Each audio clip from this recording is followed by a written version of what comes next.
Vamos a dar inicio. Muy buena tarde a todos. Bienvenidos a una sesión más de esta primera jornada de fisioterapia en el paciente crítico en el marco del entrenamiento continuo México contra COVID. Licenciada Carolina, adelante. Le cedo los micrófonos para que presente al ponente del día de hoy. Buenas tardes, licenciada. Hola, buenas tardes, doctor. Pues muchas gracias, bienvenidos a todos. El día de hoy vamos a tener la plática a cargo del licenciado en fisioterapia especialista Robert Alexander Jones Barrow. Él es licenciado en fisioterapia por la Universidad Autónoma de Querétaro, especialista en nutrición, activación física y salud, experto en la atención de fisioterapia en el paciente crítico y es adscrito al Hospital General de México en el área COVID. La plática del día de hoy es consideraciones hematológicas para la movilización del paciente crítico. Adelante, licenciado, bienvenido. Muchas gracias, buenas tardes. Pues antes que nada me gustaría... ¿Sí se escucha? Sí, ¿verdad? Antes que nada me gustaría pues agradecer por el espacio, por la oportunidad a Caro, al INSABI, al Hospital General de Querétaro y al Hospital General de México. Creo que estos espacios de difusión de la información únicamente lo que hacen es potenciar o llevar hacia una misma dirección el gremio y en particular la disciplina de la fisioterapia en cuidados críticos. Entonces, pues siempre es un gusto poder trabajar en todos estos proyectos. Muy bien, el día de hoy vamos a tocar este tema que son las consideraciones hematológicas para la movilización del paciente crítico y no les voy a mentir, fue un gran reto esta charla porque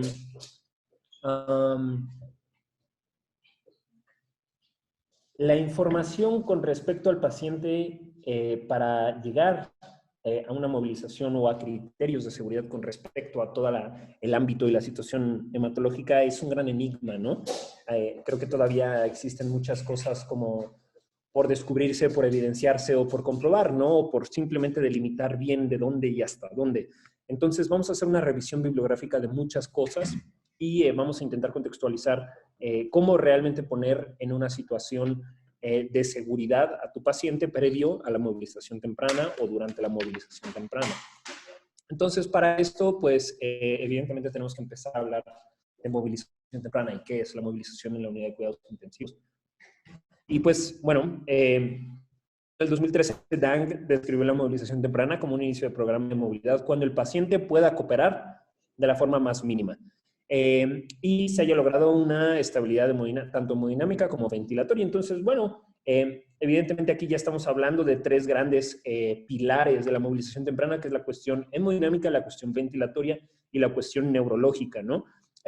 Muchos piensan o también tenemos el concepto, ¿no?, de que la movilización temprana es algo muy nuevo y algo muy novedoso, pero en realidad la movilización temprana y la táctica de vencer o contrarrestar la inmovilidad del paciente crítico es muy vieja, tiene más de 100 años. Existe un paper ahí de 1890 y tantos en donde hablan de a pacientes con cirugía abdominal se intenten bipedestar de forma temprana. Y algo muy interesante también de ese paper es que también habla de las barreras que ya existen para la realización de esta misma intervención. Entonces, bueno, o sea, simplemente quiero hacer hacer notar, pues, que conforme han ido pasando los años, se van descubriendo cosas con respecto a esta intervención y se van delimitando ciertas situaciones y justamente eso vamos a querer traspolarlo a una situación específica de esto, que es la estabilidad hemodinámica, y de la estabilidad hemodinámica, pues la estabilidad, vamos a decirle, hematológica, ¿no? Entonces, en 2015, Cameron et al., que después Cameron se volvió uno de los mayores exponentes con respecto a este tema, describe que la movilización temprana es definida como la aplicación de la actividad física en los primeros 2 hasta 5 días, ¿no? Importante, ya estamos poniendo periodos de tiempo de cualquier enfermedad grave o lesión. De cualquier forma, en las nuevas pues, guías o definiciones, o dentro de las más nuevas, es una Betters en el 2017, que habla que ya es básicamente cualquier actividad física que recibe el paciente críticamente enfermo, ¿no? ¿Por qué? Porque también yo creo que más ahora con esta pandemia de COVID y hablando un poquito de COVID, nos damos cuenta que hay veces que queremos mover a nuestro paciente de forma temprana, pero parecía que el moverlo forma temprana puede ser algo deleterio para el mismo paciente, ¿no? Hay veces que conviene más dejar descansar a ese, por ejemplo, tal vez en este caso de COVID, ¿no? Dejar descansar un poco ese pulmón, ¿no? Que sane, que se estabilice completamente y entonces poder, pues ahora sí que abordar a ese paciente y no necesariamente es temprano, tal vez temprano para él, pero no para los demás. Y bueno, ¿qué es lo que buscamos con la movilización temprana? ¿Cuáles son los beneficios de la movilización temprana? Pues bueno, ya se han descrito muchos, ¿no? Y dentro de esos o dentro de los más mencionados podemos encontrar uno de los más importantes, que es la reducción de la debilidad adquirida en la UCI, la mejoría de la fuerza y el nivel de independencia funcional del paciente dentro o fuera de la UCI, inclusive fuera del hospital e inclusive al año de egreso del hospital.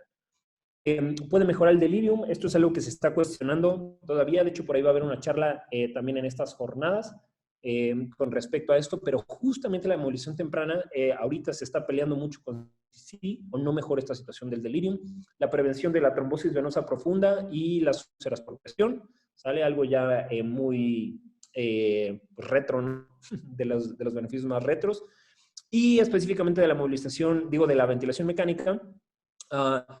Sabemos que disminuye las neumonías asociadas a la ventilación mecánica y esto evidentemente reduce días de ventilación mecánica de igual forma, una mejoría en el éxito del weaning, que también hace que se reduzcan días de ventilación mecánica.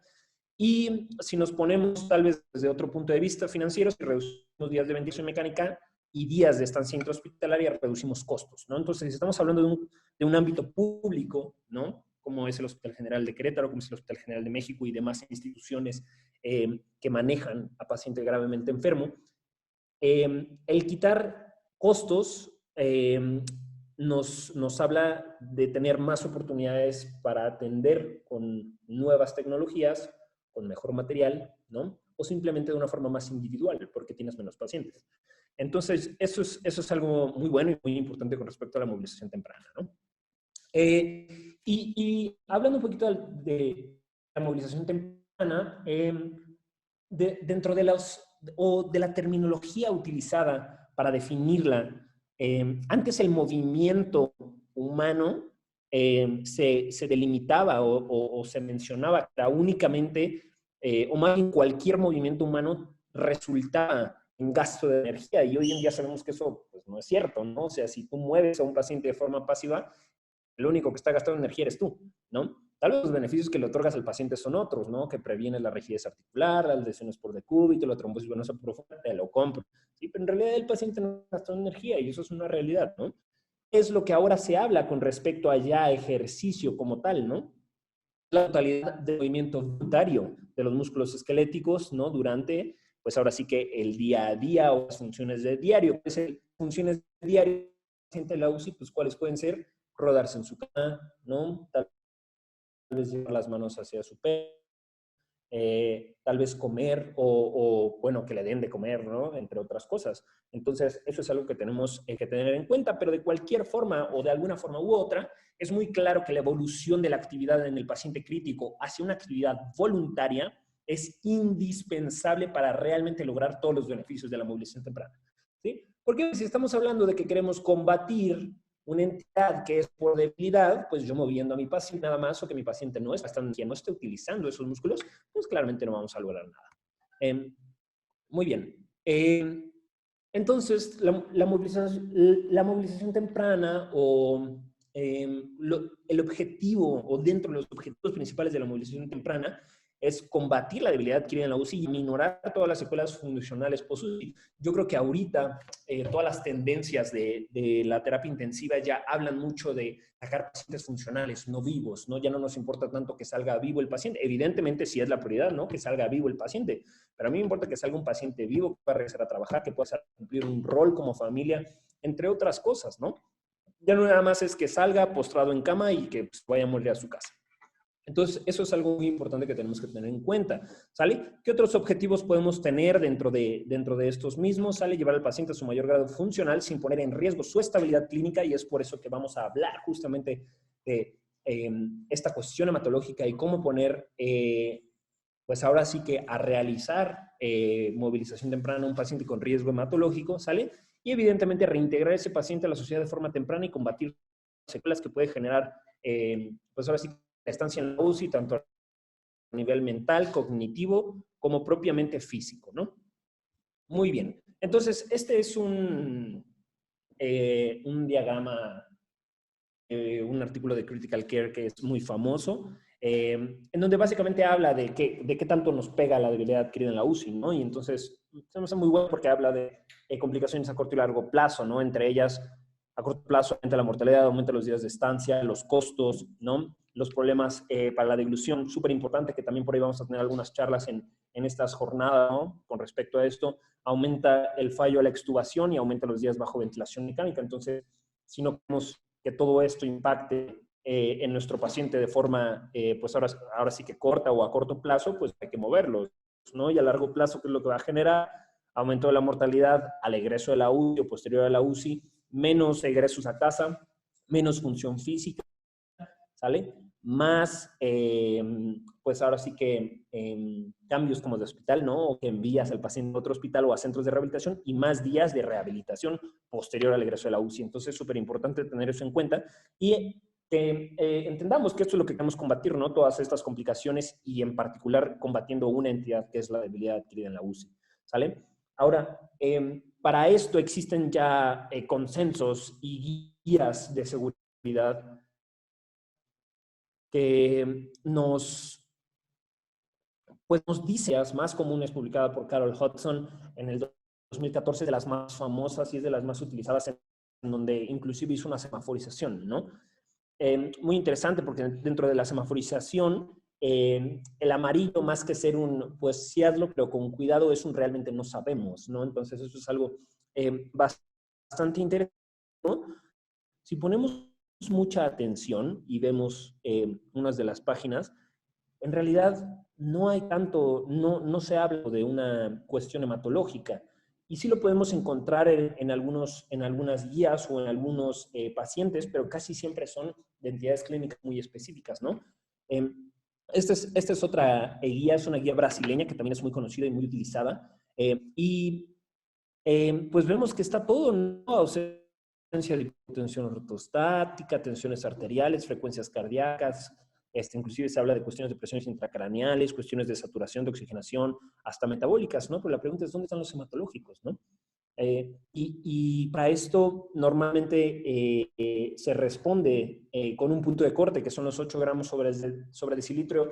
Y para contestar esto, la pregunta es, ¿por qué es esa pauta, no? Bueno, porque por debajo de estos es considerado una anemia severa y es muy probable que el paciente se tenga que hacer o se tenga que someter a una transfusión. Y ahorita vamos a hablar justamente de eso y que es algo muy controversial en estos días, ¿no? A nivel de manejo médico es algo muy controversial lo de las transfusiones. Entonces, pues vamos a meternos, ¿no? A hablar un poquito de controversia. Entonces es por ello, o sea, que te dicen, ¿sabes qué? Por debajo de 8 gramos sobre decilitro no se puede mover al paciente, ¿no? Pero bueno, entonces, ¿qué es lo que nos aterra, ¿no? De mover a un paciente con menos de 8 de hemoglobina? En sus laboratoriales, pues básicamente son dos cosas, ¿no? Que uno es que pues tu paciente tenga un bajo conteo celular, ¿no? Tenga una pobre distribución de oxígeno y que esto genere una pobre tolerancia al ejercicio o inestabilice al paciente durante el ejercicio, ¿no? Eso es lo que se supone. Ahorita vamos a ver que tal vez no es tan cierto, ¿no? Pero eso es lo que se supone que puede pasar, ¿no? Y el riesgo de sangrado tal vez es más en una cuestión no tanto de anemia, ¿no? Sino una trombocitopenia, en donde el paciente no puede compensar tanto en caso de que presente un evento de sangrado durante el ejercicio, un sangrado espontáneo, que es algo de lo que se habla en la literatura. Y bueno, ¿cuáles son las implicaciones de la movilización temprana con respecto a pacientes con grados de anemia por debajo de 8 gramos sobre decilitro o con algún grado de anemia? ¿Sale? Peterson publicó este artículo, que es un artículo muy bueno, súper recomendado para la lectura con respecto a este tema, en donde en él reportaron que los eventos adversos que se presentaron durante la movilización temprana o el ejercicio del paciente críticamente enfermo con algún grado de anemia básicamente son 5. Uno, que es el aumento de la tensión arterial sistólica sobre los 200 milímetros de mercurio, es decir, que el paciente se hipertense o tenga una crisis hipertensiva. ¿Sale? Periodos de desaturación por cuestiones de inestabilidad hemodinámica, sale por debajo de 90%. Una hipotensión ¿sale? De menos de 10 milímetros de mercurio, especialmente la tensión arterial sistólica, una hipotensión ortostática, que básicamente en este paper lo describen como un descenso de la tensión arterial sistólica por debajo de 20 milímetros de mercurio y 10 en la diastólica, milímetros de mercurio, ¿sale? Y finalmente, el último es una taquicardia por arriba de los 120 latidos sobre minuto, ¿sale? Entonces, teniendo esto o esto en cuenta, o estos eventos adversos que se pueden presentar con este tipo de pacientes, tanto de riesgo hematológico, anímicos o entre otras cosas, ¿no? Vamos a ver qué fue lo que encontraron. Entonces, en este estudio se separaron a dos grupos, ¿no? Es un estudio más o menos de una N de un poquito más de 3,200 pacientes, en donde 3,236 de estos pacientes tenían una hemoglobina igual o mayor a 8 gramos sobre decilitro y presentaron un total de eventos adversos de 448, que eso más o menos pues es el 13.8% de todos los pues, pacientes, ¿no? Por decirlo así, que pues fueron movilizados con algún grado de anemia. Sin embargo, si vemos la tabla de la derecha, vemos que los pacientes que tuvieron menos, o sea, que se movilizaron menos de 8 gramos sobre decilitro, ¿sale?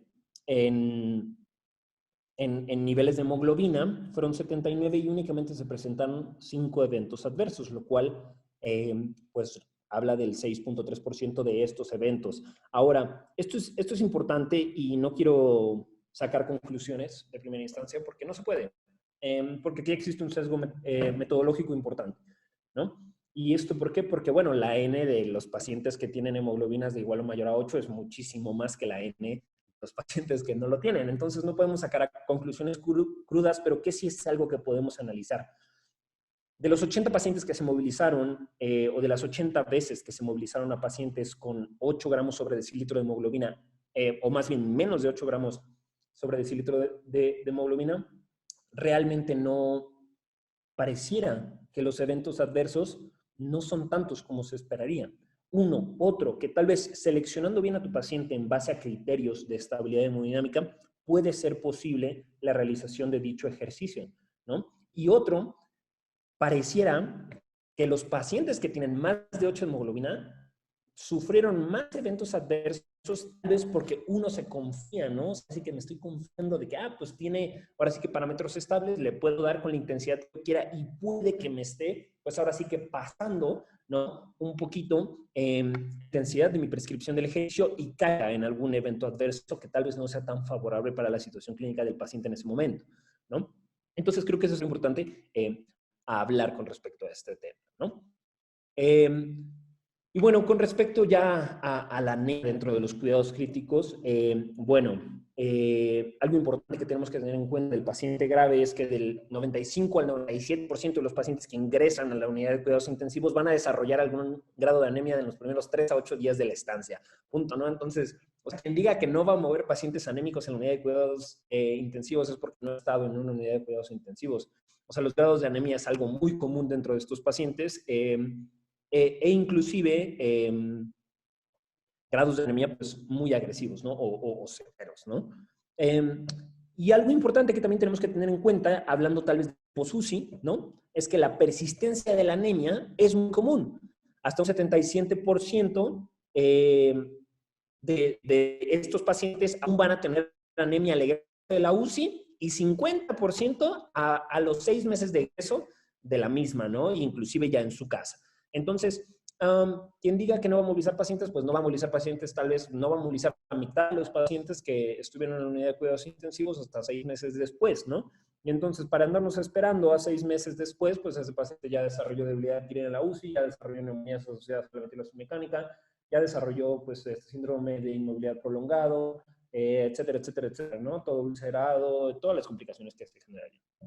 Y bueno, algo importante también a tener en cuenta es que la anemia en los cuidados críticos es algo multifactorial, ¿no? O sea, la única forma de tener anemia es por sangrado es totalmente falso, ¿no? Es algo que muchas veces nos meten a la cabeza, ¿no? Que la única forma de perder sangre es sangrando, ¿no? Y no es cierto, ¿no? Y bueno, entonces, ¿de dónde viene este sangrado? Disculpen, esta anemia en los cuidados críticos, pues una de las cosas más comunes y que cada día se intenta contrarrestar es el famoso vampirismo, ¿no? O sea, el muestreo sanguíneo, que tú le estés sacando muestras de sangre de forma constante o rutinaria a un paciente que tal vez ni siquiera lo necesita, lo único que le estás haciendo es quitando sangre, ¿no? Entonces, la reducción, o más bien el quitar el muestreo con horario es algo común que se esté haciendo en las nuevas prácticas o en las nuevas tendencias de las unidades de cuidados intensivos. La pérdida de sangre oculta en nivel gastrointestinal, muchas veces a los pacientes se les dosifican fármacos a través de sondas que van directamente al estómago y puede generar algún tipo de sangrado intraabdominal que es escondido, ¿no? Tal vez tengamos que buscar datos de que por ahí se puede estar perdiendo un poquito de sangre, ¿no? El famoso trauma, los pacientes traumatizados, cualquier intervención quirúrgica, ya sea la traqueostomía, tal vez el paciente me hizo neumotórax y ya le pusieron sonda endopleural, ¿no? Qué sé yo, o sea, o tal vez el paciente es un paciente de cirugía de tórax, ¿no? Y tienen que entrar a abrirle el tórax, a componerle alguna razón, y entonces, pues, de bueno, sangrar.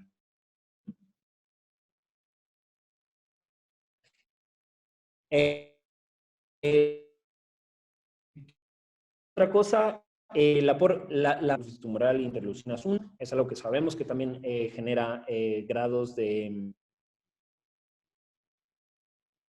¿Sí me sigo escuchando?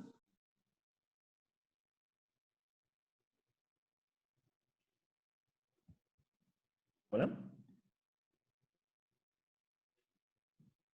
Hola. ¿Ya me escucho mejor?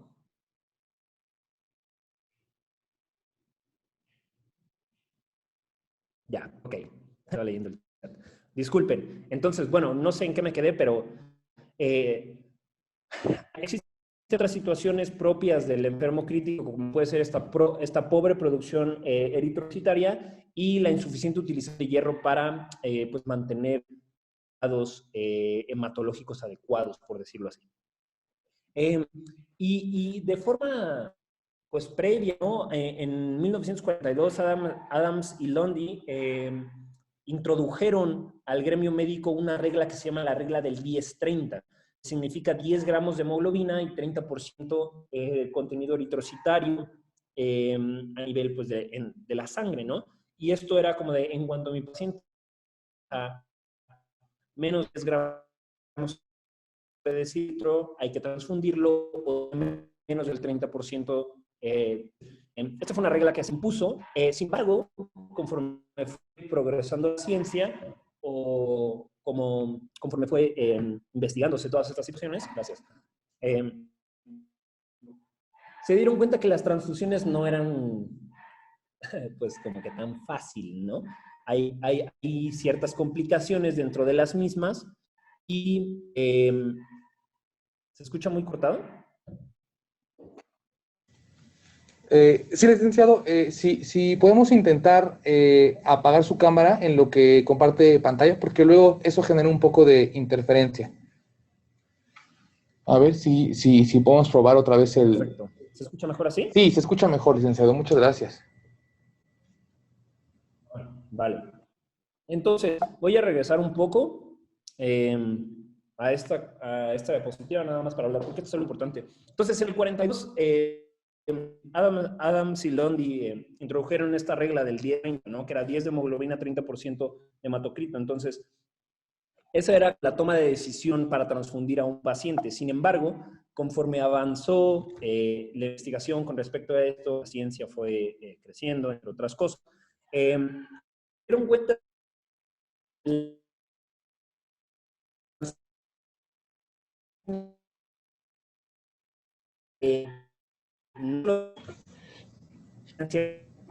Licenciado, perdón que lo interrumpa de nuevo. Se sigue cortando. No sé si podamos pues atentar en contra de la vida. acercarnos un poco hacia donde está su internet. Puede ser una opción. Porque sí se escucha todavía un poco cortado, licenciado.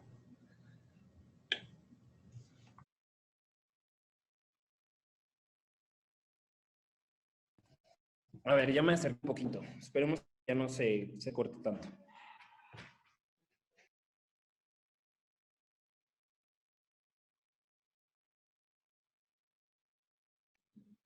Vale, voy a continuar.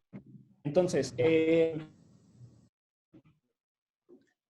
dentro de lo más importante que quiero mencionar con esto es que la transfusión no es, pues ahora sí que no son enchiladas, ¿no?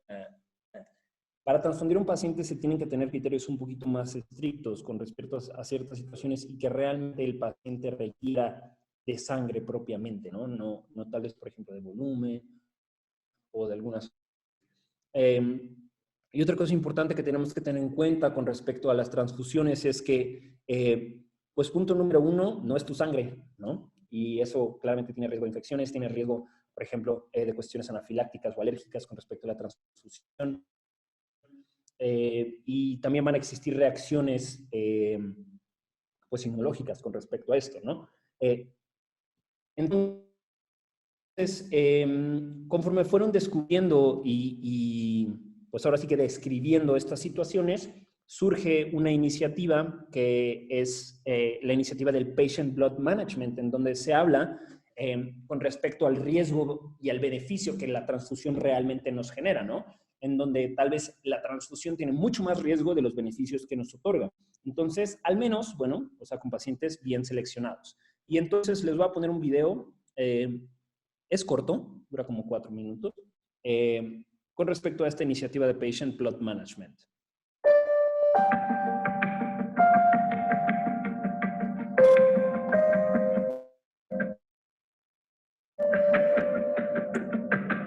Transfusions are so ingrained in clinical practice that in many clinical situations, a significant number are given to alleviate physician's discomfort rather than care for the patient's needs. Transfusion practice is based on behavior rather than evidence. We really must change transfusion medicine practice. There is no other alternative, and there is a sense of urgency. This change will be from a product focus to a patient focus. And this is what we're referring to as patient blood management.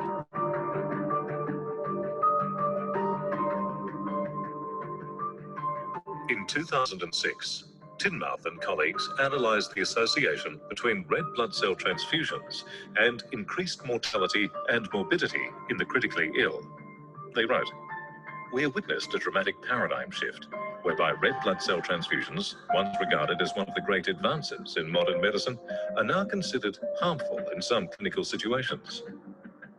In 42 of the 45 studies that Marek and Corwin reviewed in 2008, they found the risk of red cell transfusion outweighed. The risk was neutral in 2 studies, and the benefits outweighed the risks in a of 1 study. In surgical patients, red blood cell transfusions are associated with increased morbidity and mortality, and therefore current transfusion practices may require re-evaluation. In 2009, the first international consensus conference on transfusion outcomes considered the benefits of transfusions across a total of 495 studies. The findings indicated that in 59% of clinical scenarios, transfusions were not beneficial at all. In 29% of the cases, it was uncertain whether these transfusions were beneficial. It was only in 12% of this population that transfusions were deemed to be helpful.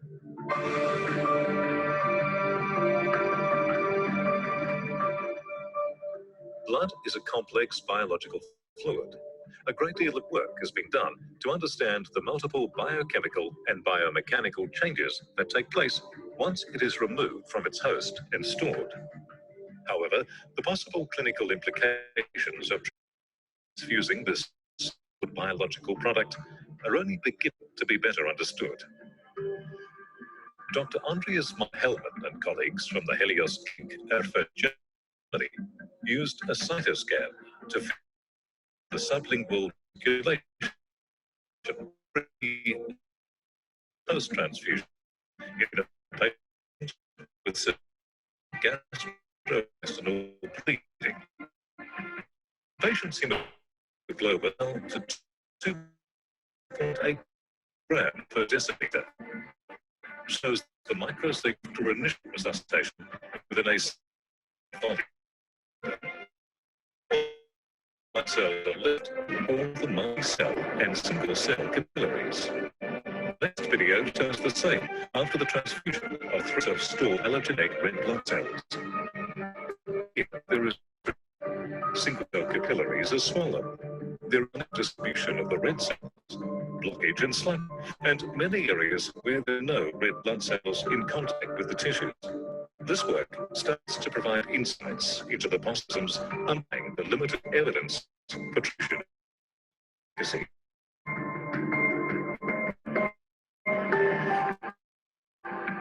As clinicians, we have lessons. First, even the most profound anemia is sustainably and correct without utilizing our products. Second, blood complex procedure significantly reduced sufficient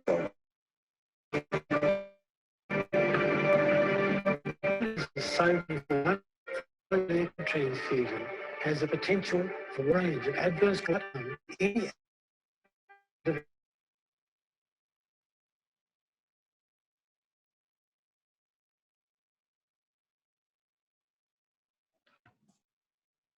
Voy a adelantar un poco el video. It really is a sobering thought when one considers that allogeneic blood transfusion has the potential for a wider range of adverse clinical outcomes than probably any other medical intervention. After considering all available evidence on transfusion and outcome, we are left with the conclusion that transfusion is a major multiplier of morbidity and mortality. Maintaining the status quo, as we see in transfusion practice today, would just not be accepted or tolerated in any other field of medicine in the context of current safety and quality standards.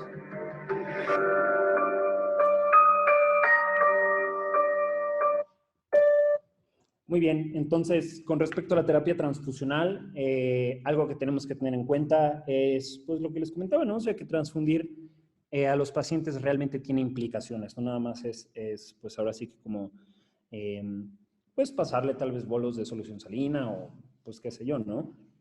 La sangre es un, pues, fluido biológico complejo y tiene sus repercusiones dentro del mismo cuerpo. Con respecto a un poquito de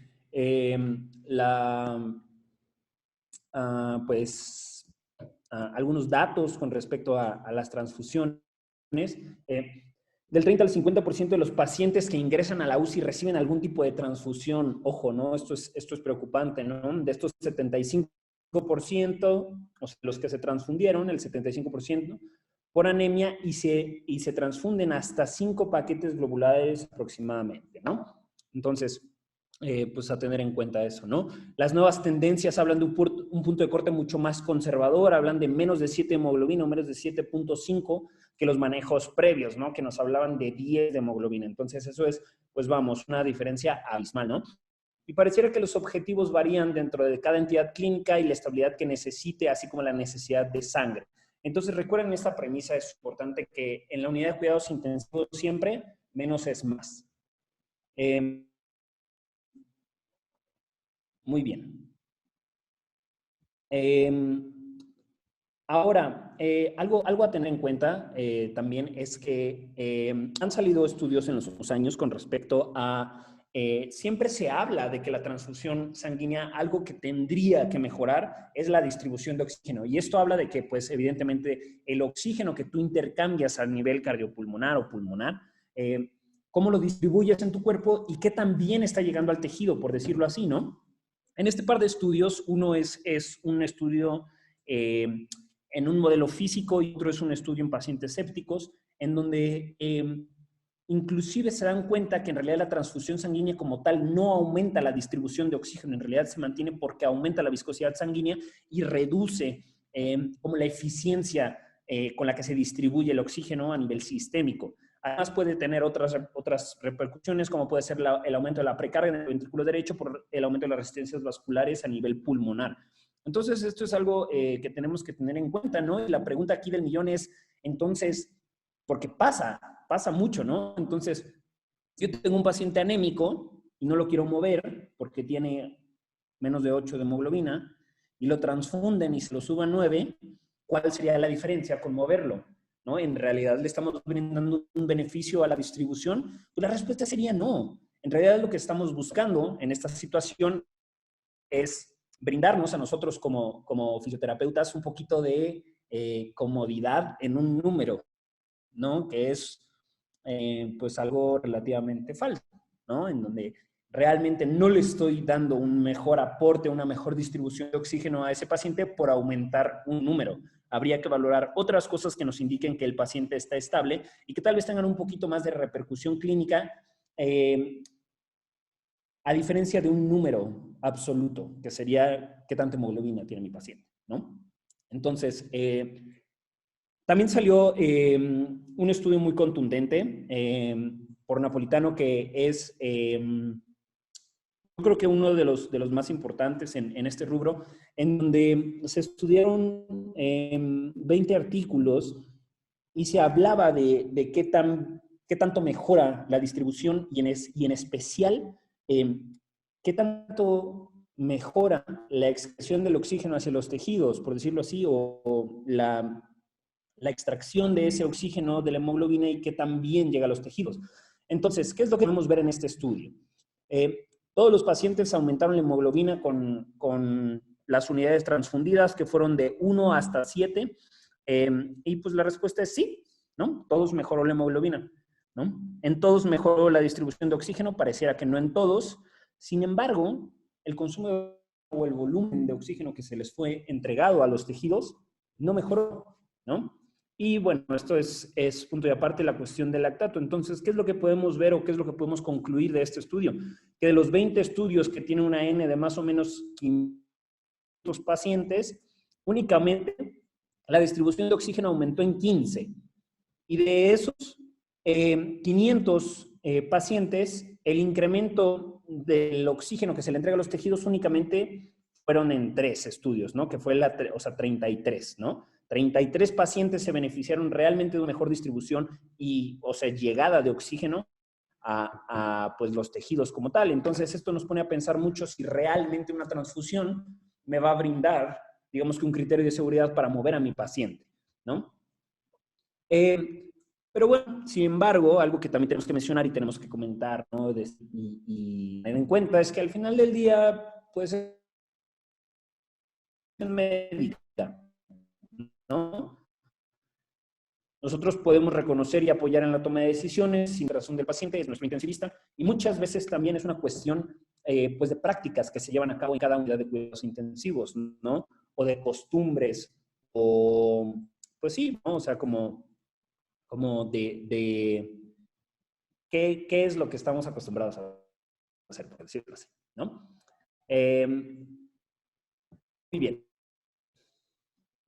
Ahora, en México, ¿qué tenemos? Bueno, pues tenemos unas guías de práctica clínica, ¿no? Del manejo hemático del paciente.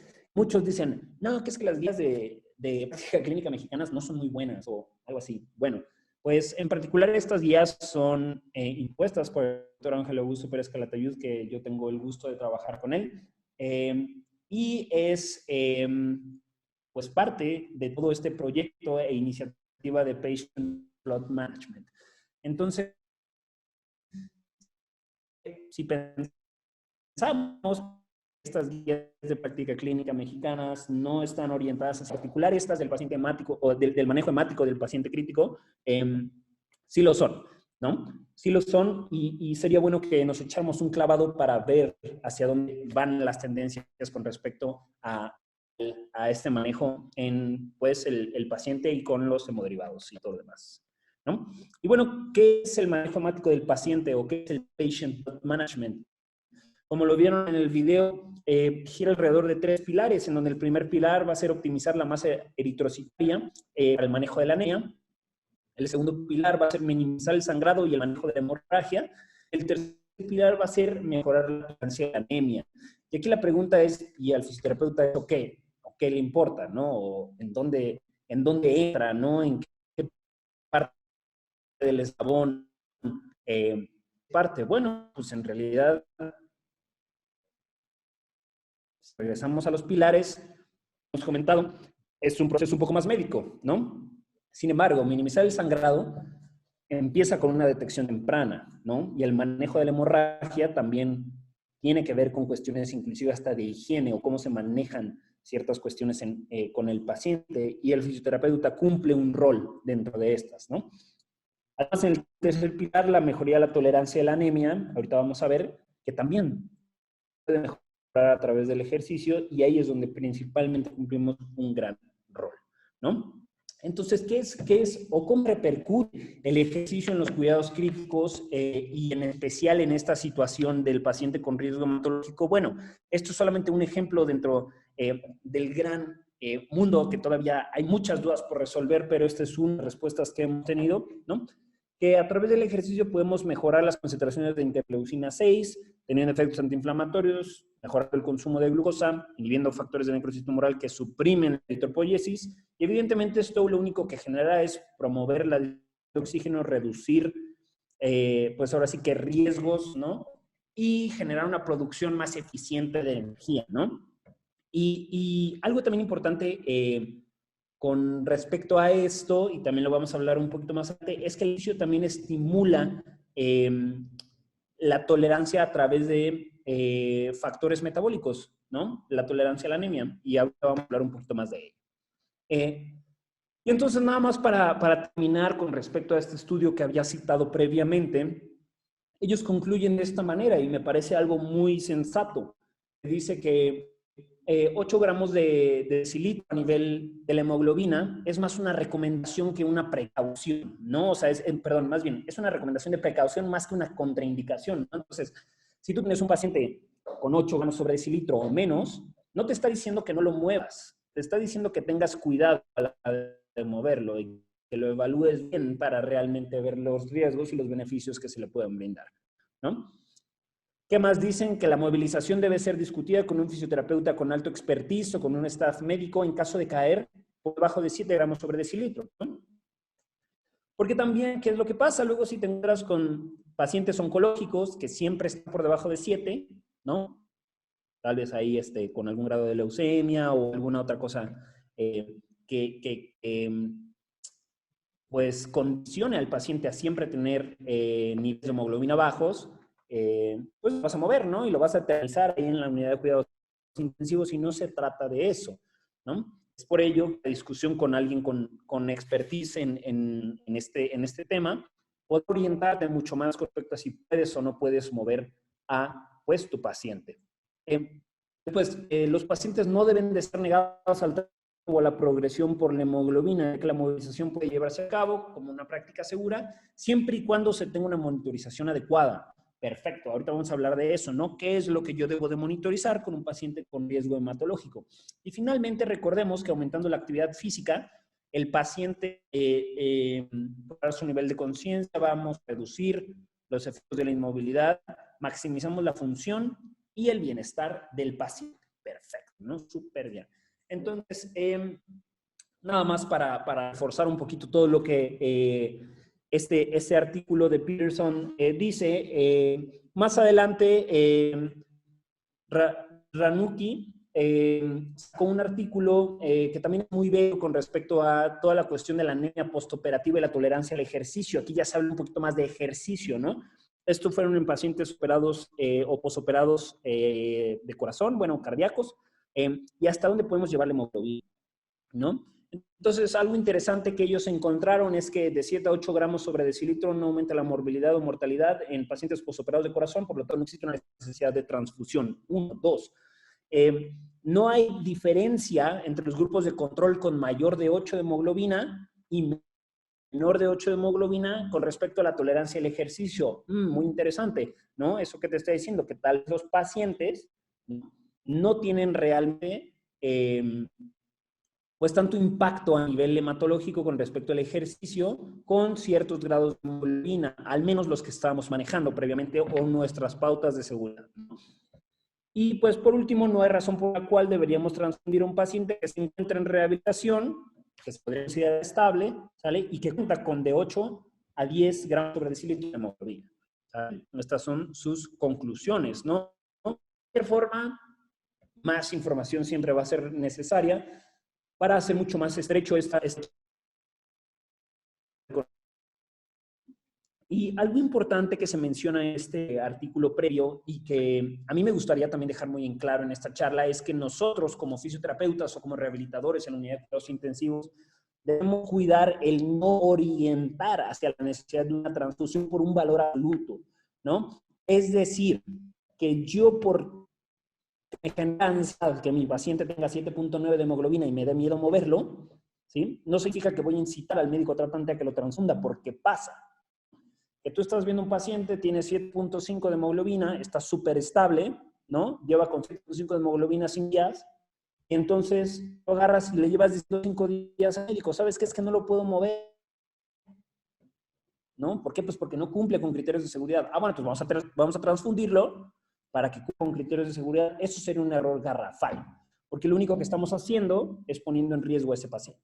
Ahora, el fisioterapeuta cumple un rol importante dentro de la valoración clínica de las tendencias del paciente, por lo tanto, no retrasar el proceso rehabilitatorio y llevarlo de una forma segura, algo de vital importancia. ¿Sale? Y entonces, ahora sí, ¿cómo decido mover o no a mi paciente?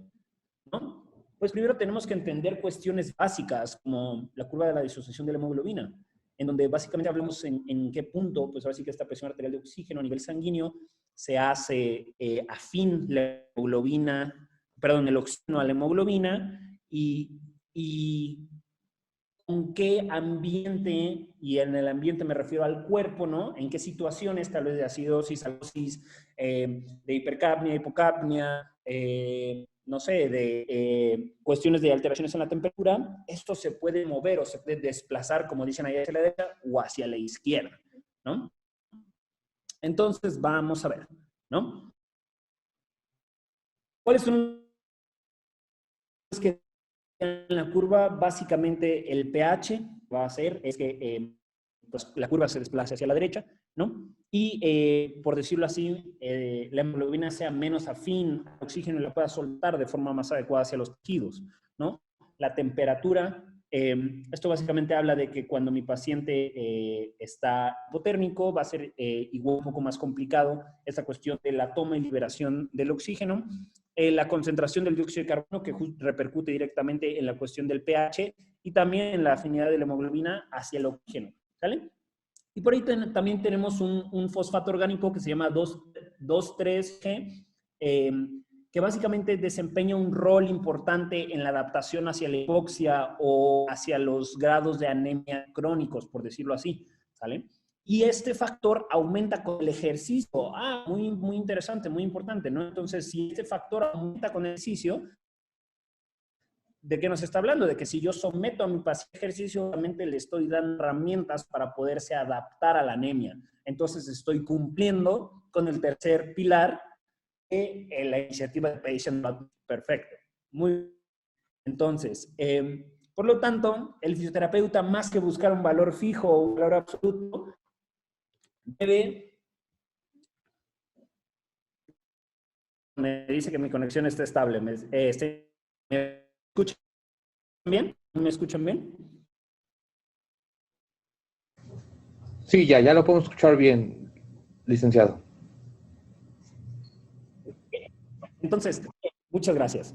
Entonces, el fisioterapeuta y los de la rehabilitación dentro de la UCI deben de procurar un ambiente, y al ambiente me refiero a que al paciente, o sea, que el paciente por dentro, por decirlo así, tiene un ambiente en el sentido de que está normotérmico, su pH está adecuado, no está hipercapnico, no hay alteraciones ácido-base, etcétera, etcétera, etcétera, ¿no? Que promueva una adecuada distribución de oxígeno y que permita al paciente tener rutas eficientes para la producción de energía, más que un valor fijo. Ok, eso es algo que yo tengo que tener en cuenta a la hora de movilizar o pretender movilizar a pacientes con riesgo hematológico, ¿no? Promover ese ambiente de, ¿cómo se llama? Pues utópico, por decirlo así, ¿no? Utópico, en donde todo está bien, ¿no? Lo más bien posible, por decirlo así, ¿no? Sabemos que no todos los pacientes en unidad de cuidados intensivos van a estar pues ahora sí que del libro, ¿no? Y nos vamos a encontrar con cosas diferentes, pero entre más tengamos ambiente que nos permita distribuir de forma adecuada el oxígeno y producir energía de forma eficiente, seguro va a estar el paciente a la hora de realizar ejercicio, ¿no? Nada más para tener en cuenta los valores normales, pues a nivel hematológico, nos vamos a concentrar en 3, ¿no? Que es la hemoglobina, el hematocrito y la 14 y 18 en hombres y 2 y 16 en mujeres. ¿Sale? Hematocrito 42 y 52 y 37 y 47 respectivamente. Por parte de las plaquetas vamos a tener un conteo de 150 a 450. Y bueno, son valores más y vamos a hablar un poquito más de la monitorización de lo uno, pero algo importante para manejar pacientes con riesgo hematológico, pues primero es cuidar que se encuentren dentro de parámetros de seguridad y eso podría ser empezar. Podremos empezar ¿no? ¿Qué grado de seguridad de mi paciente? ¿Cómo voy a asegurar que mi paciente se encuentra en un ambiente seguro o que a nivel hemodinámico no tiene tantas repercusiones para ser movilizado? Pues siempre se habla de que la evaluación del paciente crítico tiene varios factores. ¿Sí? Un más importante puede ser, no necesariamente el más importante, de los más importantes es pues propiamente la enfermedad crítica. ¿Qué tan severo es la patología? ¿Por qué ingresó? ¿No? ¿Cuál es la patología? ¿Cuántos días lleva inmovilidad? ¿Los días de ventilación mecánica? Si el paciente ya está nutrido, tiene hiperglucemias o hipoglucemias, si cuenta con delirium, si cuenta con sedación, entre otras cosas, ¿no? Algunos factores pre-UCI que tenemos que tener en cuenta puede ser la edad, las comorbilidades, la trayectoria muscular y la masa, la función física con la que llegó, ¿no? Porque muchas veces, y nos ha pasado, ¿no? No voy a mentir, ¿no? Que no, a fuerza quiero que mi paciente se siente en la unidad de cuidados intensivos para que se vaya bien funcional, ¿no? Oye, pero mi paciente no se sentaba antes de ingresar a la unidad de cuidados intensivos. ¿Cómo pretendes lograr eso? Bueno, pues seguramente no lo vas a poder lograr, ¿no? Y cuestiones como factores del hospital, ¿no? O tal vez cuestiones del ambiente, ¿no? La cultura de la unidad de cuidados intensivos, las prácticas de sedación y delirium, incluso de rehabilitación, ¿no? El expertise del equipo de rehabilitación y el equipo médico y el equipo disponible para realizar la pues, movilización en este tipo de pacientes también es algo.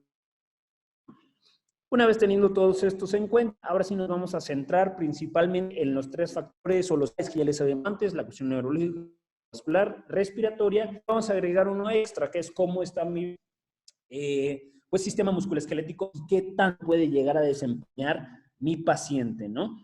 Pero antes de empezar cualquier cosa con respecto a al pacientes con riesgo hematológico, la inestabilidad contraindica la fisioterapia. No se atienden pacientes inestables. En la unidad de cuidados intensivos existen prioridades y una prioridad siempre es la estabilidad y la vida del paciente. ¿Vale? ¿Cómo puedo yo tener algunos datos de detección de la inestabilidad hemodinámica? Bueno, evidentemente el dolor torácico, la hipotensión, el estado mental alterado, los signos de choque o algún signo de insuficiencia cardíaca son bandas rojas que yo tengo que estar buscando todo el tiempo con estos pacientes, ¿sí? Recuerden que la evaluación clínica en la unidad de cuidados intensivos llevada a cabo por cualquier profesional, y eso incluye al fisioterapeuta,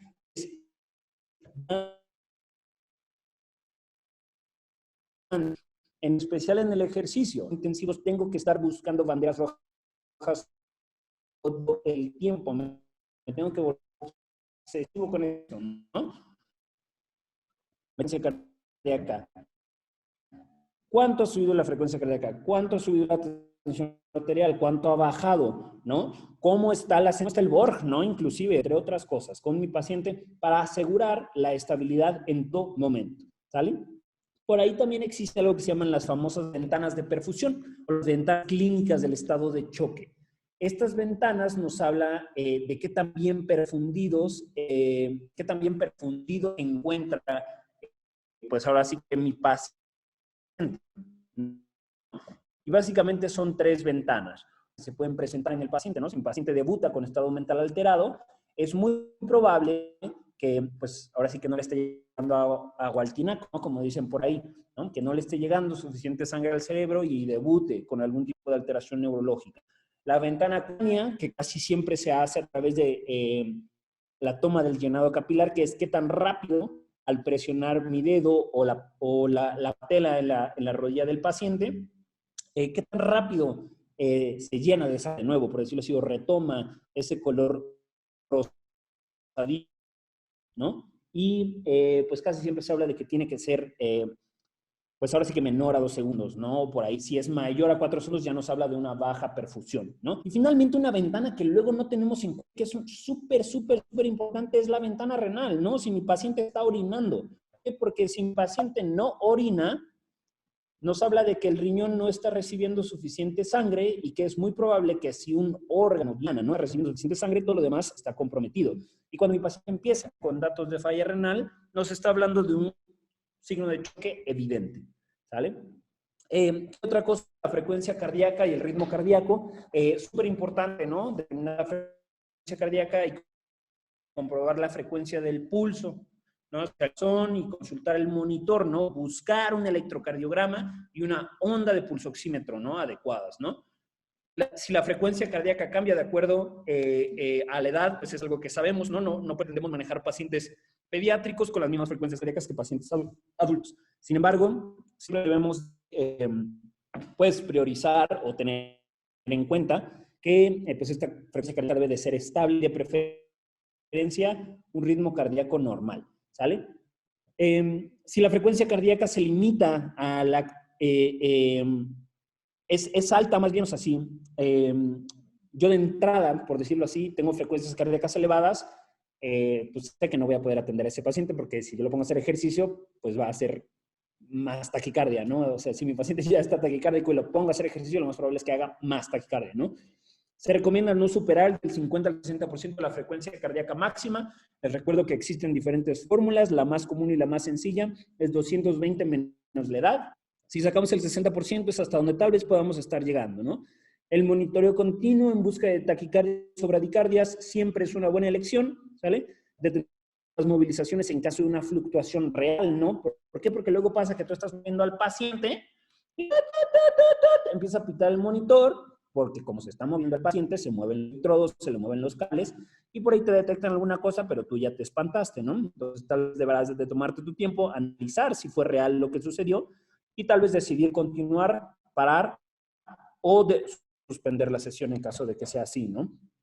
Y bueno, evidentemente ante datos de estrés cardíaco hay que detenernos, como que puede ser opresión en el pecho, ¿no? Tal vez con, pues ahora sí que esta famosa... pues que el dolor se le hace el brazo, hacia el cuello, que el paciente se ponga pálido, que desature, que se hipotense, entre otras cosas. Como les comentaba, el tiempo de llenado capilar es algo importante a revisar y que también en ocasiones se deja a un lado, ¿sale? Y básicamente es cuánto tiempo tarda la sangre en volver al tejido que se ha bloqueado a través de una presión, ¿no? Conforme el llenado capilar aumenta, se da la perfusión, ¿no? Como les había comentado, este tiempo, lo ideal es que sea menor a 2 segundos. Sin embargo, hay veces que podemos encontrar, ¿no? Y es preferible hacer en un entorno con temperatura, pues ahora sí que neutra, ¿no? El paciente no esté, pues ahora sí que muy hipotérmico y que tal vez nos altere esta medición, ¿no? Algo importante con respecto al llenado capilar es que en los últimos estudios le han dado mucho peso a la valoración de la perfusión, inclusive superiores a otros, ¿no? Como tal vez el lactato y algunas otras situaciones, ¿no?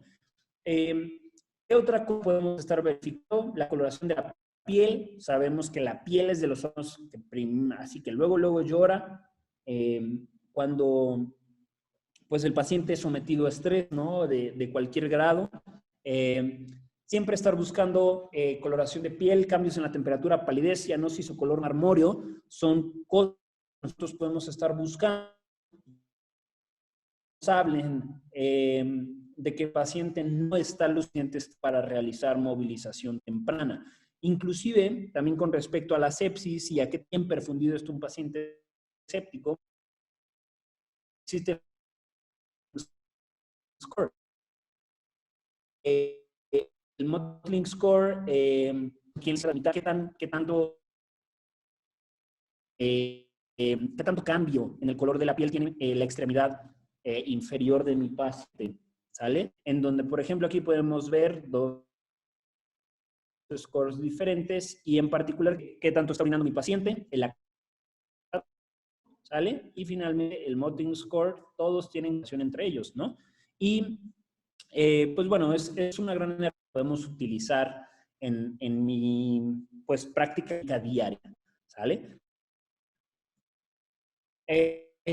Bueno, evidentemente la hipotensión es un dato franco, ¿no? Tensiones arteriales sistólicas por debajo de 90 milímetros de mercurio y tensiones arteriales medias por debajo de 65 milímetros de mercurio serán, pues ahora sí que indicaciones absolutas, ¿no? Contraindicaciones absolutas de movilización temprana o datos francos de choque, ¿no? Entonces, esto evidentemente es algo que tenemos que detectar de forma temprana. Y también recuerden que existe algo que es la hipotensión ortostática, que es que durante el ejercicio, durante la movilización, pues mi paciente puede pues hipotensar, ¿no? Por los cambios de posición, por la redistribución de flujo, entre otras cosas, ¿no? Y la monitorización continua de la tensión arterial será algo que nosotros tenemos que estar revisando de forma estrecha, ¿sale?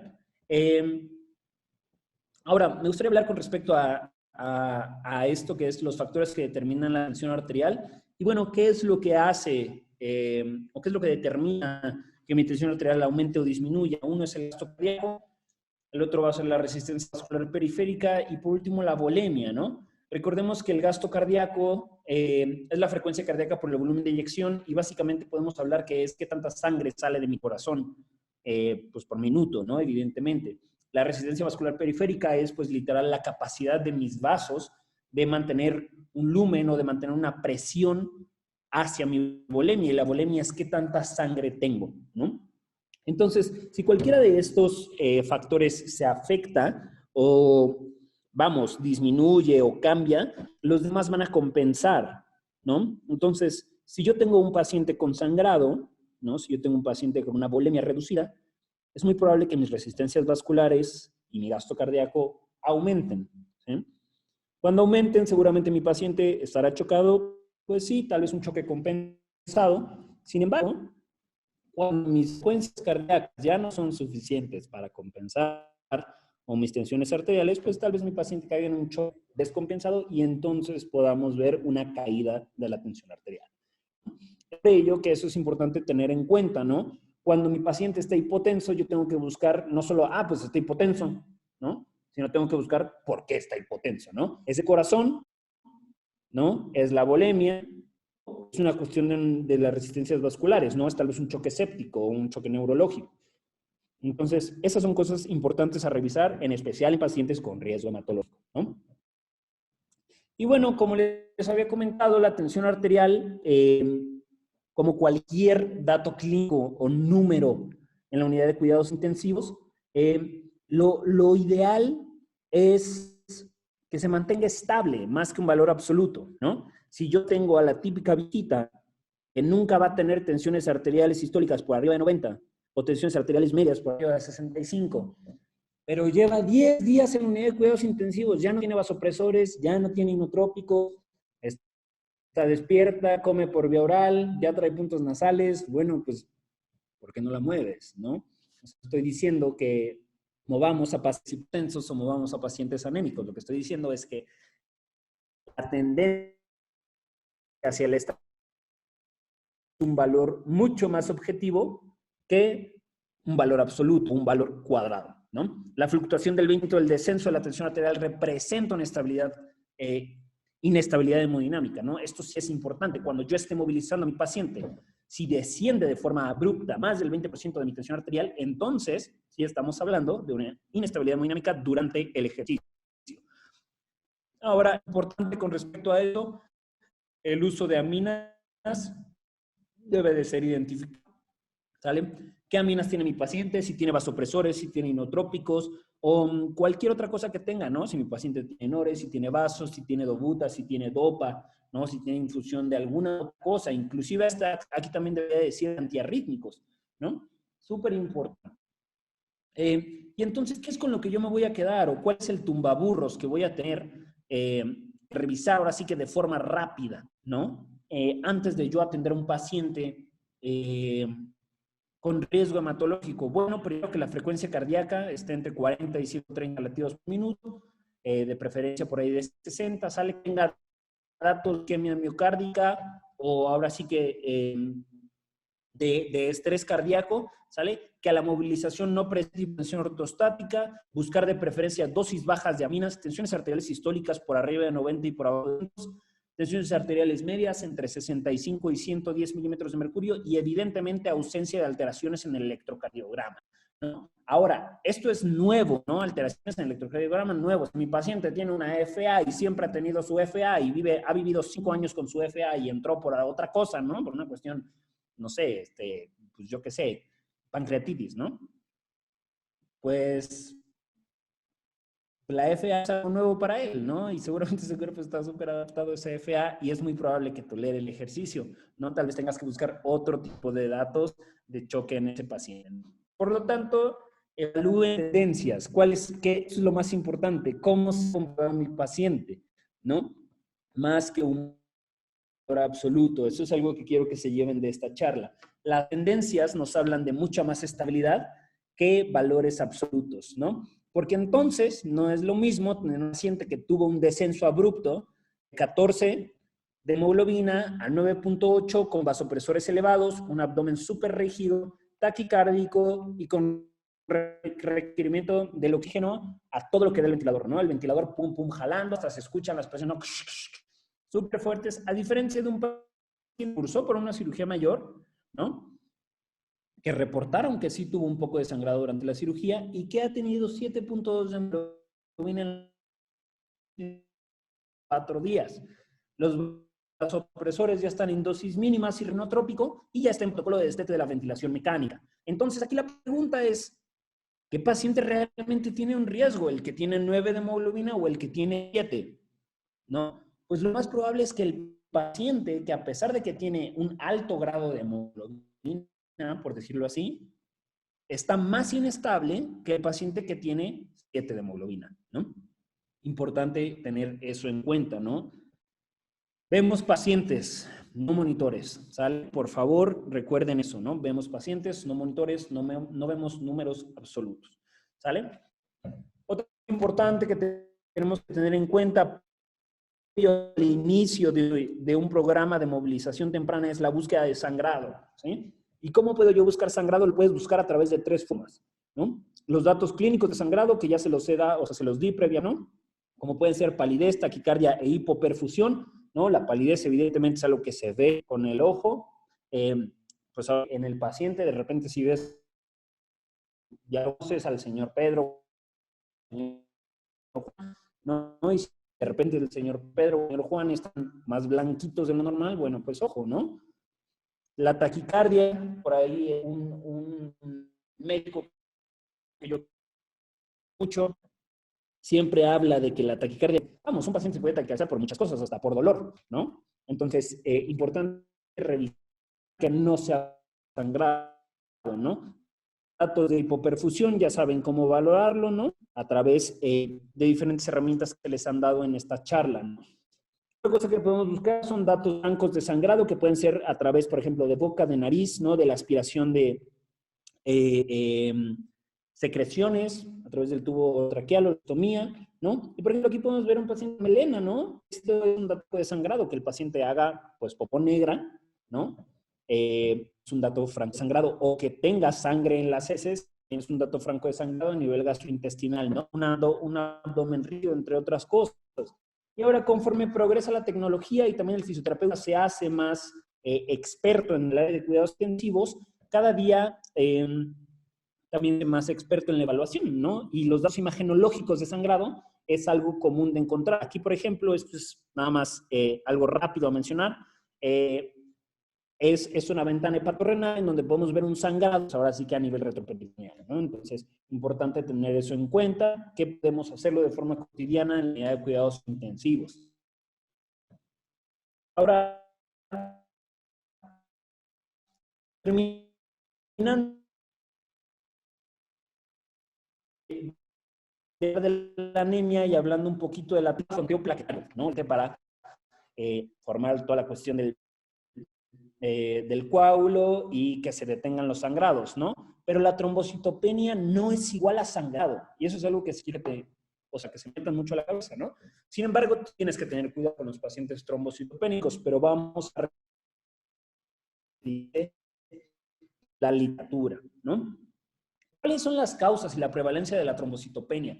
Bueno, las causas, para empezar, es multifactorial, ¿no? Un paciente puede tener trombocitopenia por sepsis. ¿Por qué? Porque pues ahora sí que el paciente, cuando es sometido a todos estos factores, pues ahora sí que es una redistribución de todas estas unidades histológicas, ¿no? ¿Qué otra cosa puede ser? Coagulación disseminada intravascular, entre otras cosas, ¿no? Inclusive hasta puedes tener trombocitopenia inducida por heparina, ¿no? Que de hecho es hasta en pacientes cardiovasculares, o por ahí también hay algunos que manejan hasta el COVID, ¿no? Con heparina. Entonces, importante tener eso en cuenta, ¿no? La valencia es del 8 al 67% ingreso y del 14 al 44% de los pacientes lo desarrollarán en su estancia, ¿no? Entonces, vamos a tener un alto grado de pacientes con trombocitopenia de cuidados intensivos, ¿sale? Tendremos una trombocitopenia. La trombocitopenia se clasifica en 3, en leve, moderada y severa, de 150 a 100, más o menos será el 15% de los que presenten, de moderada, que es de 100, ¿sale?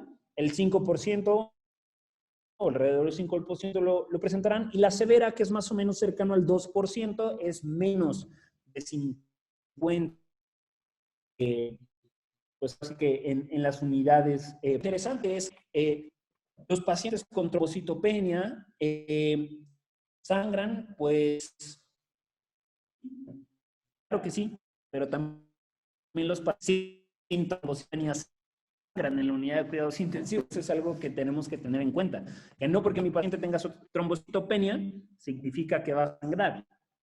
La otra es que no porque mi paciente no tenga trombocitopenia significa que no va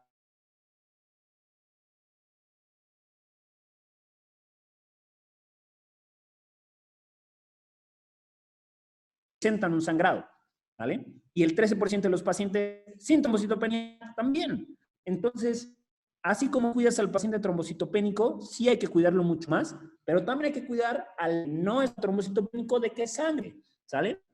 Porque los dos ponen en riesgo al paciente, ¿sale? Algo que sí es importante es que lo que sí se ha comprobado es que la trombocitopenia es un factor independiente de mortalidad. Por lo tanto, si un paciente está trombocitopénico, su mortalidad aumenta. Eso es algo que tenemos que tener muy en cuenta, ¿sale? Y ahora, ¿qué pasa con el ejercicio y la trombocitopenia?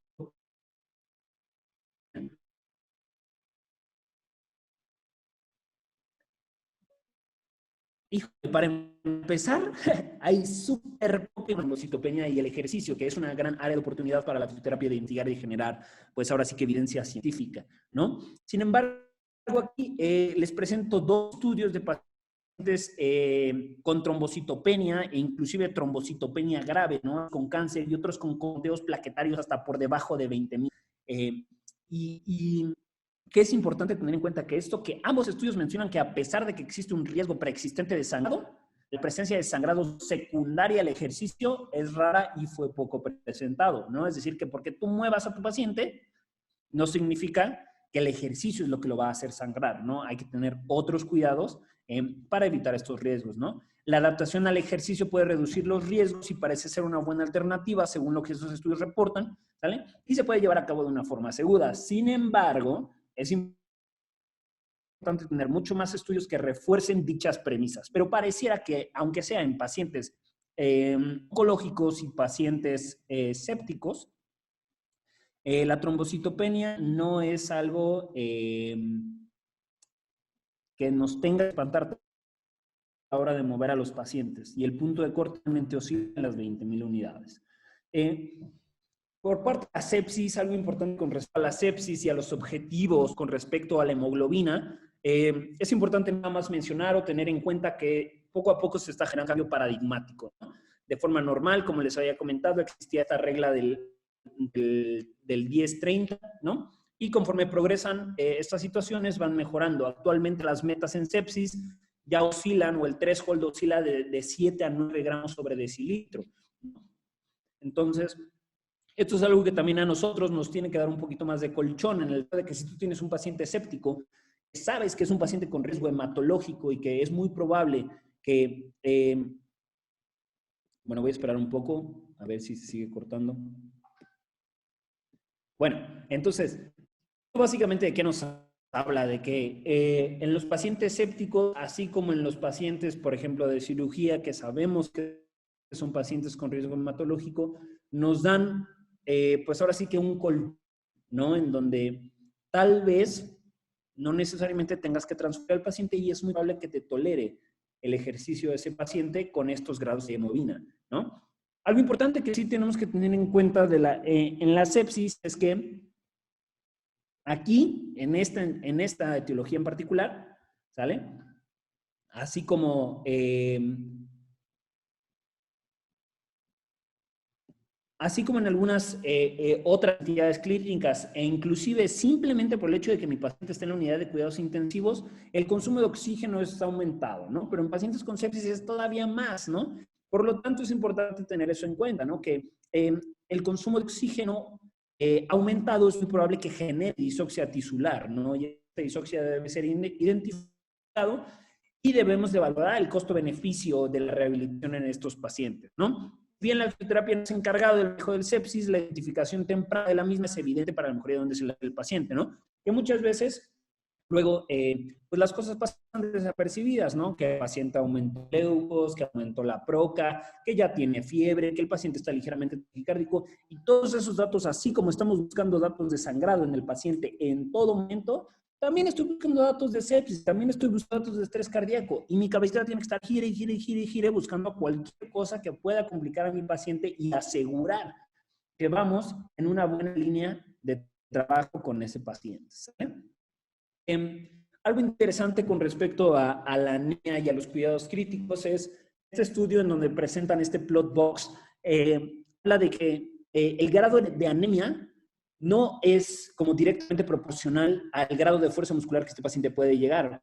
¿Esto de qué nos habla? De que si alcanzan a ver en la gráfica A, no importa más o menos si mi paciente tuvo anemia severa, moderada o tuvo anemia, más o menos va a llegar a los mismos grados de fuerza muscular. Y esto nos habla de que seguramente tú vas a poder progresar la función del paciente dentro de la unidad de cuidados intensivos sin ningún problema. Sin embargo, ¿sale? En la caminata de 6 minutos y en un esfuerzo de funcionalidad, a mayor grado de anemia, sí hay menor grado de progresión. Es decir, que es muy probable que la rehabilitación aerobia del paciente, ¿no? O la rehabilitación funcional, sí sea un poquito más difícil de obtener en pacientes con algún grado de anemia o pues que haya desarrollado algún grado de anemia, ¿sale? Y ahora otro paciente que nos asusta mucho es el paciente obstetra, ¿no? O la paciente obstetra, más bien. Pero, híjole, pues hasta la fecha yo hice una búsqueda exhaustiva y la hemos estado haciendo por varios años, pero no existe, pues ahora sí que threshold o estudios que hablen con respecto movilización en pacientes obstetras y puntos de corte con respecto a valores hematológicos por el grado de complejidad que estos pacientes presentan. ¿Sale? Y bueno, ya para concluir, voy a poner algunos ejemplos de la movilización temprana en pacientes con riesgo hematológico que son llevados a cabo de forma temprana y segura. ¿Sale? Aquí tenemos ejemplos de pacientes que cursaron por algún grado de choque séptico o estaban durante algún tipo de...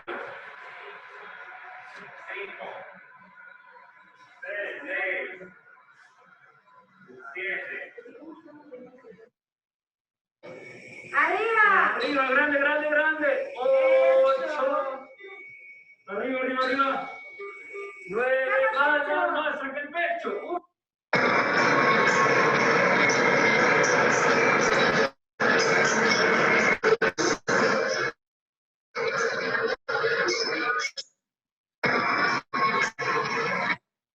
Muy bien, aquí vamos a presentar algún par de pacientes oncológicos.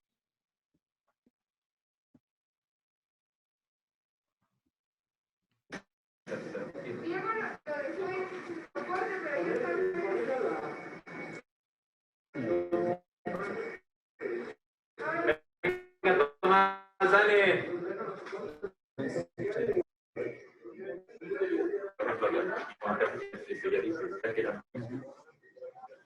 Y es lo más.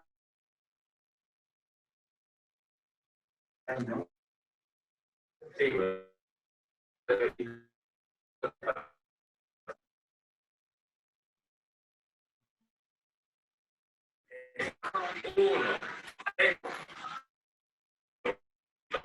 Pecho, giro, haga bien bastón. Pecho, giro. Nuestra super enfermera. Giro.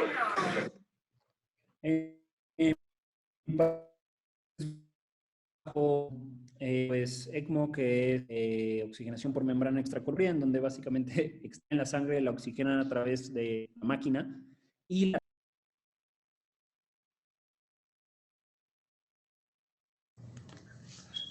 Parece que se nos volvió a cortar la comunicación con el licenciado. Vamos a intentar restablecerla de nuevo.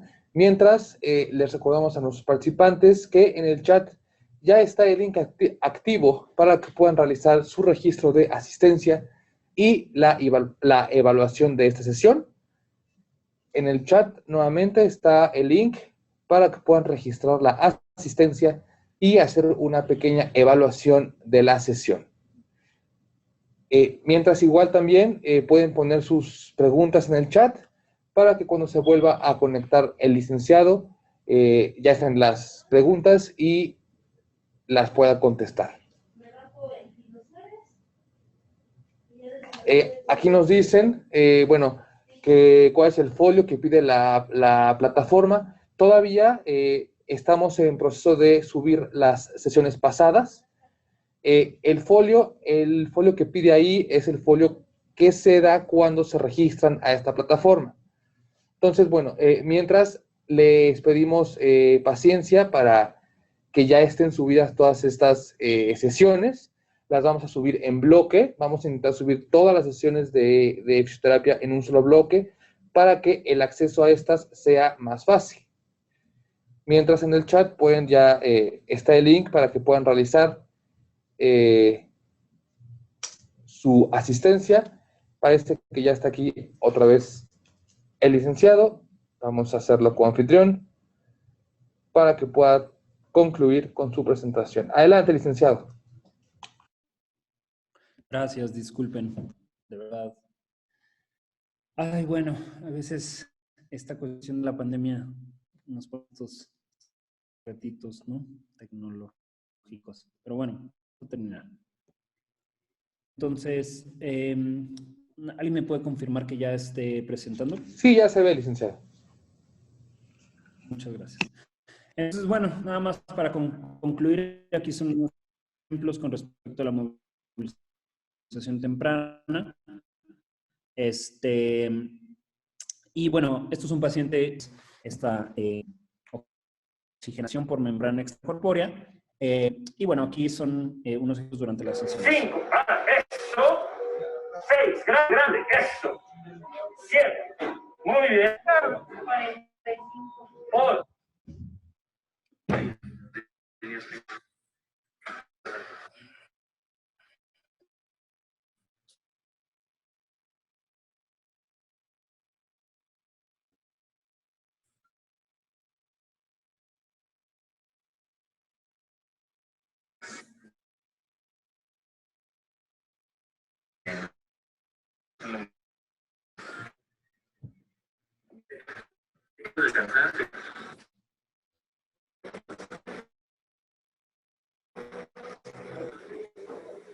Estos son un par de pacientes postoperatorios que hemos también podido atender. De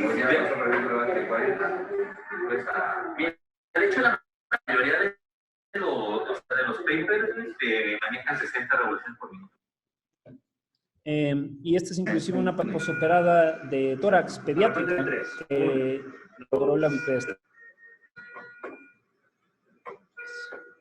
1, 2, 3, 4, 5, 6. Bien derechita el corazón.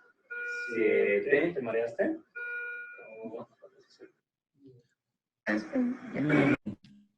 Pacientes obstetras o periodos de rehabilitación, es el paciente.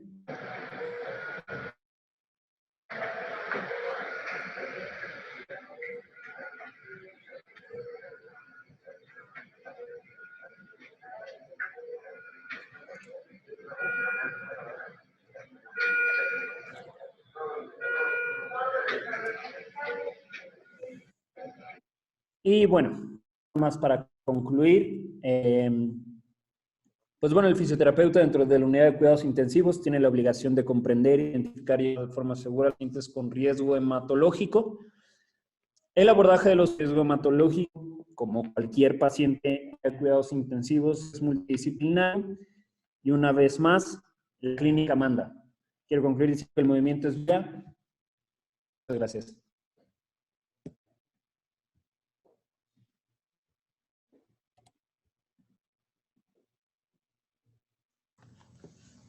Muchas gracias, licenciado.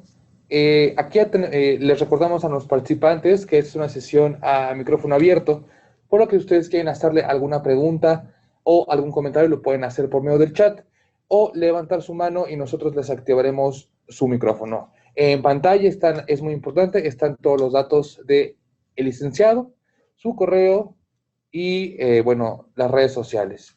Mientras, licenciado, ya tenemos aquí algunas preguntas del chat.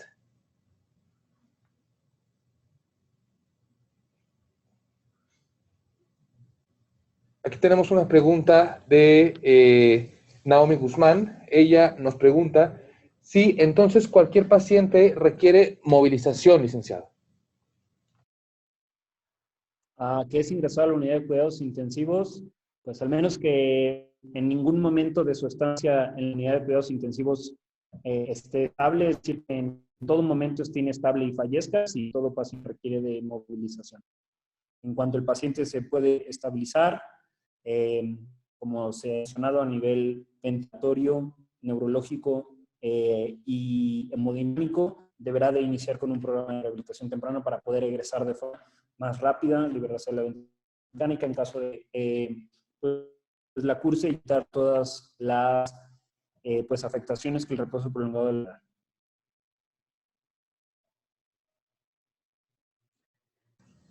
Perfecto, muchas gracias, licenciado. Aquí tenemos otra pregunta de Marta Guevara. Ella pregunta si el factor de la TEAS puede controlar de forma inicial con rehabilitación pulmonar, cambios de posición y actividad diafragmática. Bueno, yo tal vez difiero un poquito. Creo que la cuestión de la tensión arterial no va tan relacionado a la cuestión de la rehabilitación pulmonar. Sin embargo, es un buen parámetro a considerar previo al inicio de cualquier sesión de rehabilitación, no importa si es pulmonar o física o de lo que ustedes quieran.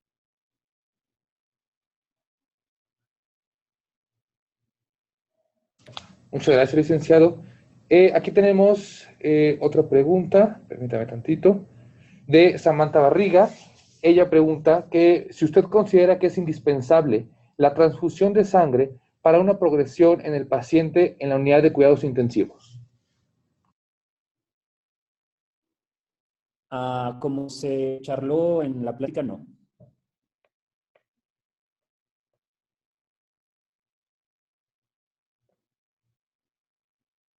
Perfecto, muchas gracias, licenciado. Aquí tenemos otra pregunta de Esther Ana Márquez. Ella nos comenta, buenas tardes, el corte de TEA sistólica sería menor de 200. ¿Cuánto sería lo que esperaríamos que se puede elevar la TEA de forma segura, licenciado?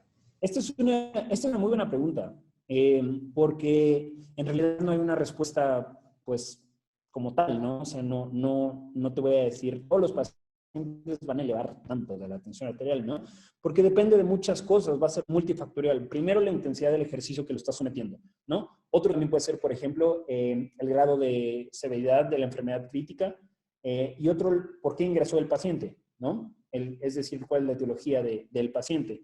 Sin embargo, algo que tenemos que tener en cuenta es que los pacientes durante la actividad física van a elevar tensión arterial. Lo más normal es que sí, porque sería una respuesta fisiológica al ejercicio, ¿no? Sería algo normal que pudiéramos encontrar. Aquí lo importante es que tu paciente no caiga en una situación de riesgo, ¿no? ¿Qué tanto yo, Robert Alexander Jones Barro, te diría que puede elevar. Yo preferiría que no elevara más de 30 milímetros de mercurio la tensión arterial sistólica, o 40 si ya te estás viendo muy aventurado.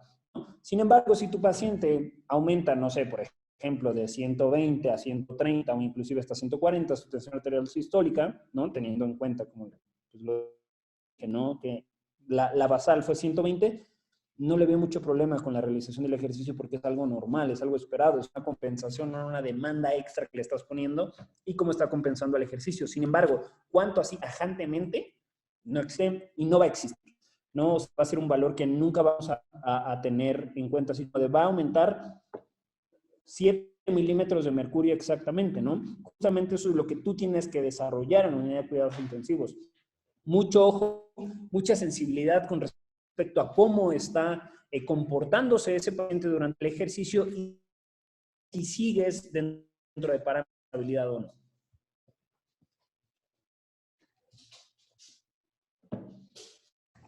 Perfecto, muchas gracias, licenciado. Aquí tenemos otra pregunta de Saraí. Perdón, del usuario Dan. Nos dice, buenas tardes. En pacientes con COVID y requerimiento de oxígeno, ¿a partir de qué punto se considera seguro iniciar fisioterapia, licenciado?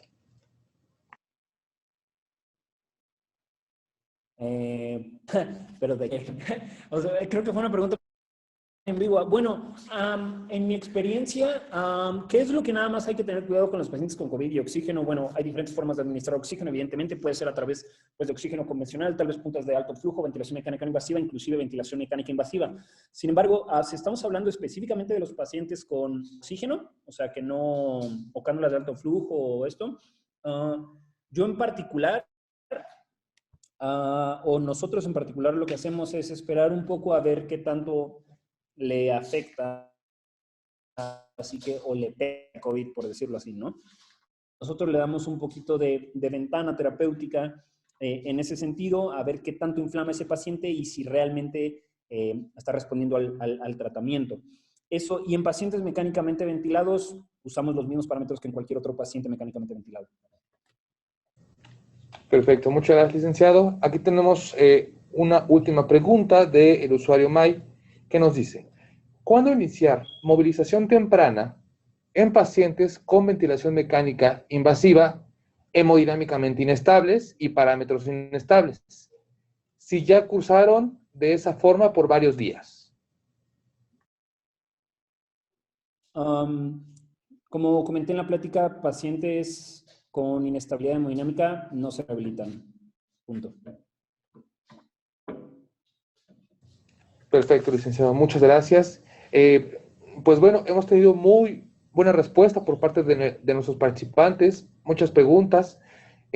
Aquí tenemos una pregunta de Saraí, una última pregunta. Ella nos dice si usted considera que es indispensable la transfusión de sangre para una progresión en el paciente en UCI, licenciado. No. Perfecto, muchas gracias. Y bueno, para cerrar esta charla, licenciado, algo que nos quiera comentar, algo que no le hayamos preguntado, pero que considere que es muy importante que nuestros participantes se lleven a casa esta tarde, por favor, licenciado. Pues yo creo que algo que es muy evidente es que este es un tema súper virgen en cuestión de investigación, ¿no? O sea, por parte del gremio de fisioterapia debemos de pues crear un poco más de evidencia con respecto a estos y empezarnos a meter un poquito en estos temas para justamente delimitar pues criterios de seguridad aptos o un poquito más estrechos para la realización pues de ejercicio, ¿no? En pacientes con riesgo hematológico. Eso, y como había concluido, la clínica manda. En la unidad de cuidados intensivos, la clínica manda, y en especial en cuestiones de rehabilitación, ¿no? Para la detección de cuestiones de inestabilidad o tal vez de datos o focos rojos, banderas rojas. La clínica siempre va a ser nuestra mejor aliada. Buen ojo clínico nunca está de más.